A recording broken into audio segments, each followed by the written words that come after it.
So I'm Paulette Edwards, and what about this?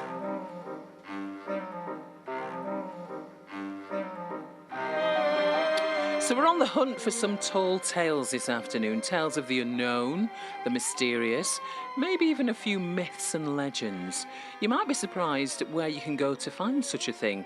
What about the library here in Sheffield? Well, our Cat Cowan, has been to Sheffield Central Library to try and dust off some of their lesser-known stories about the building itself, with the help of her very own personal guide. Yes, a place that has been in the news a lot recently, the beautiful Art Deco Central Library in Sheffield city centre. But we're not going to be talking about who may or may not be owning it in the future. We will, though, be delving into the hidden depths of the library. Now, I thought I was going to be speaking to Paul Casson-Yardley, Artistic Director of Ferro Ensemble, but I have with me Professor Horace Cope.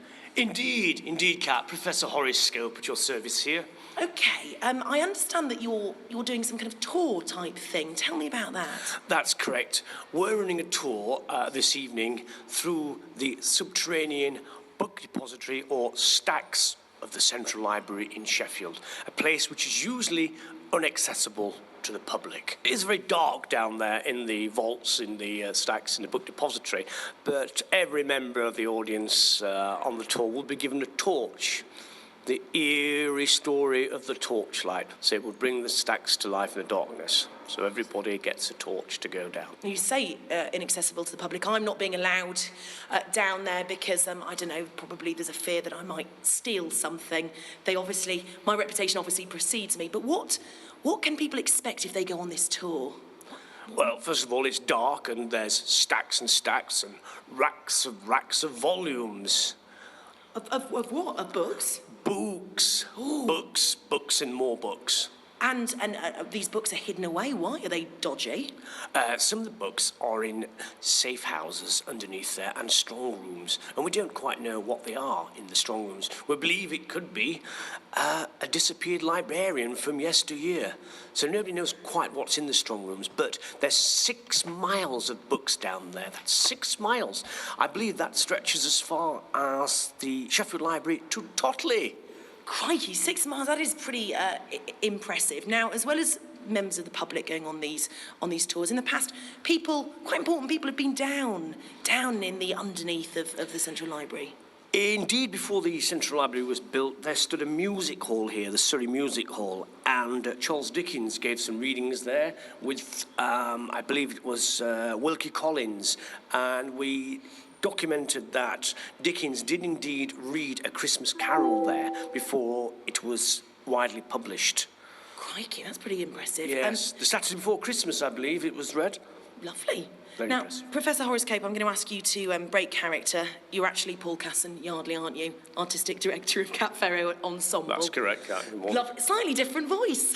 Yes, it's the coffee, yeah. So, tell me more about this so people can come along. It's a play, but it's also a tour at the same time. How does it work? Basically, it is a tour. Most people can find facts and figures themselves these days, obviously, with the internet. But the book depository is an early version of the internet. I mean, nowadays you can carry a PC around with you. You can carry it around on your phone and Google anything you want. But down there is actually hundreds and hundreds of volumes of every conceivable subject you can imagine. And apparently the sign of a good library is that it should have a book that should upset everybody in its collection. Although really this one has. There's some very strange volumes down there. Why did you decide to do this? You are a theatre company. Presumably you generally put on plays, and this is a kind of tour, but with characters. It's a tour, it's an educational tour, but it's also got like drama aspects and comedy aspects in it, so it's a little bit different, really. So, we're giving people a view of a familiar angle, viewed from an unfamiliar angle.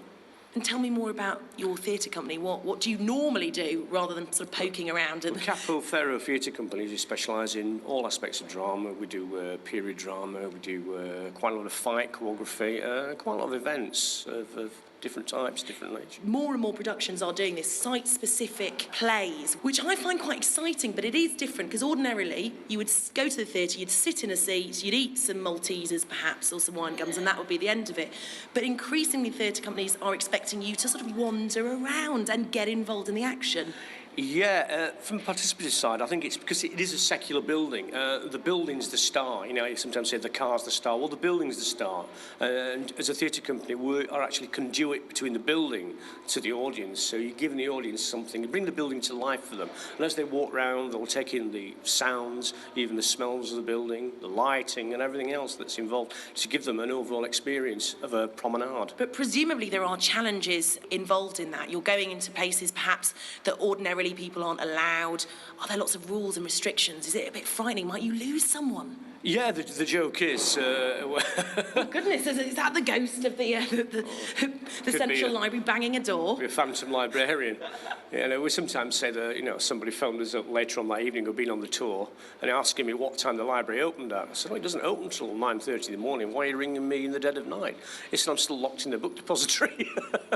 Ooh, So we've not actually lost anybody as such, but we have to count everybody in and count them out.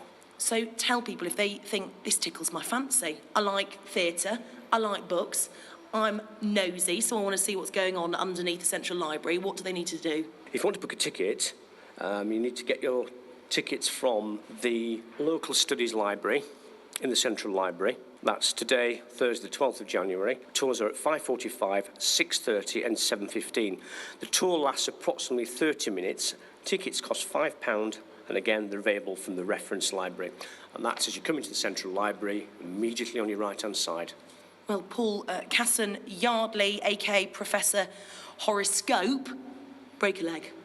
Thank you very much, young lady. We'll try not to break it in two places, but I won't go to those places again if I did. Thank you. Oh, sounds a bit crazy, but very good. Cat Cowan, our reporter on BBC Radio Sheffield. So just a reminder, if you want to go on this tour tonight, you can call into the reference library, reference and information library, or you can just turn up